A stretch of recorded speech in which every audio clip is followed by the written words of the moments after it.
Du Père, du Fils et du Saint-Esprit. Amen. La paix de Jésus soit dans votre maison. J'espère que vous allez bien, que vous êtes dans la paix et la joie de Jésus. Alléluia. Donc de la Sainte Baume, je vous fais la lecture de la parole du jour.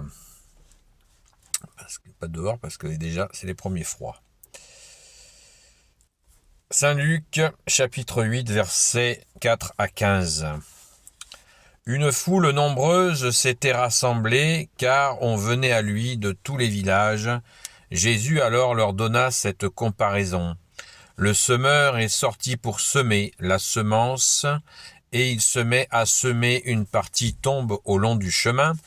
Elle est piétinée, et les oiseaux du ciel la mangent. Des graines tombent sur la rocaille, là elles germent, mais elles se dessèchent par manque d'humidité. D'autres tombent au milieu des épines, les épines poussent en même temps qu'elles et les étouffent. D'autres encore tombent sur la belle terre, là elles poussent et donnent du fruit 100 pour 1. En disant cela, Jésus criait que celui qui a des oreilles pour entendre, entende. Ses disciples lui demandèrent que veut dire cette comparaison. Il leur répondit: à vous il a été donné de connaître les mystères du royaume de Dieu, mais les autres n'ont que des comparaisons, de sorte qu'ils voient sans voir et entendent sans comprendre. Voici le sens de cette parabole. La semence est la parole de Dieu. Ceux qui sont sur le bord du chemin l'ont entendue, mais le diable vient et enlève de leur cœur la parole pour les empêcher de croire et d'être sauvés. Ce qui est tombé sur la pierre, ce sont ceux qui accueillent la parole avec joie lorsqu'ils l'entendent. Mais ils n'ont pas de racines, ils ne croient que pour un temps, et venu le temps de l'épreuve, ils se retirent. Ce qui est tombé dans les épines, ce sont ceux qui entendent, mais avec le temps se laissent étouffer par les soucis, la richesse et les plaisirs de la vie. Ils n'arriveront pas à maturité. Ce qui est tombé dans la belle terre, ce sont ceux qui entendent la parole avec un cœur sincère et généreux. Ils la gardent et portent du fruit par leur persévérance. Amen. Merci Jésus. Alléluia.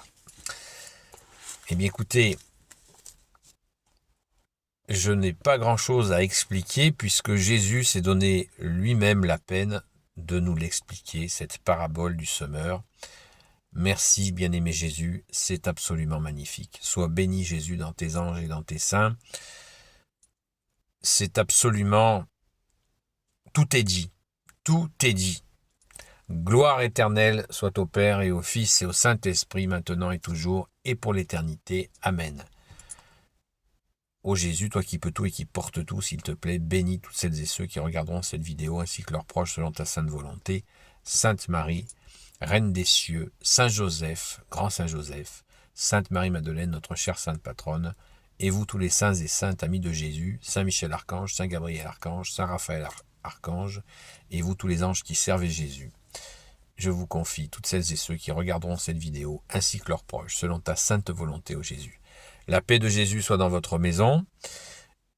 Je vous invite à cette montée à la grotte. La messe est à 11h, la Sainte Messe est à 11h. Donc nous pouvons monter en prière avec notre ami le chapelet. Prions pour la France, la fille aînée de l'Église, le peuple franc, en demandant pardon pour l'apostasie. Et je prie bien sûr, je vous confie tous en arrivant à la grotte de Sainte Marie-Madeleine, à la Sainte Baume. Donc je vous dis tout de suite,